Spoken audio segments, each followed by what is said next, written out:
Assalamualaikum warahmatullahi wabarakatuh. Perkenalkan, saya Ili Lijriyah dari Fakultas Ekonomi dan Bisnis, Program Studi S1 Akuntansi, Universitas Jember.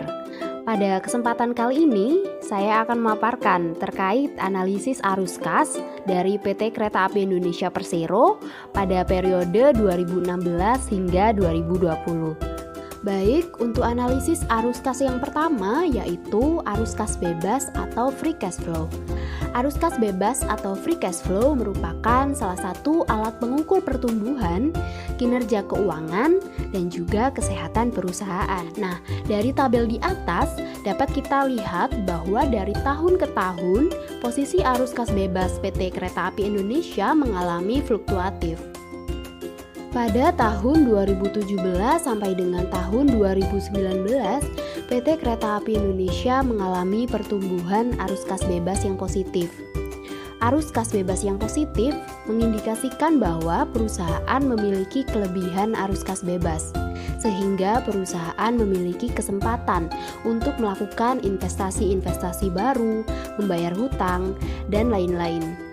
Namun sayangnya pada tahun 2016 dan tahun 2020, PT Kereta Api Indonesia mengalami arus kas bebas yang negatif. Dengan begitu, hal tersebut menandakan bahwa pendapatan perusahaan tidak mampu menunjang ekspansi atau pengembangan perusahaan pada periode tersebut.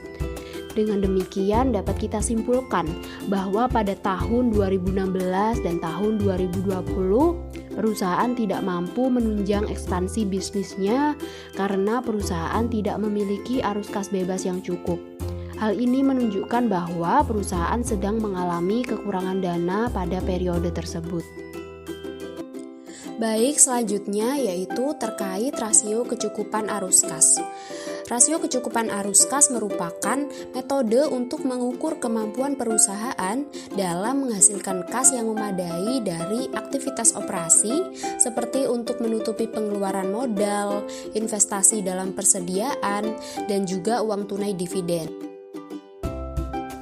Nah, selanjutnya ini adalah beberapa komponen pembentuk rasio kecukupan arus kas pada PT Kereta Api Indonesia Persero periode 2016 sampai dengan 2020. Jadi di sini saya juga mencantumkan perhitungan rasio kecukupan arus kas.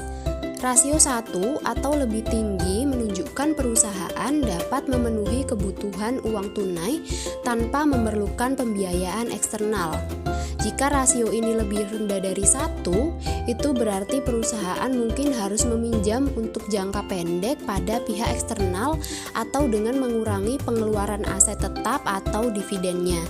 Dengan demikian, berdasarkan perhitungan ini dapat disimpulkan bahwa PT Kereta Api Indonesia mampu memenuhi pertumbuhan operasi dan dividen selama 5 periode dengan menggunakan kas yang dihasilkan dari aktivitas operasi.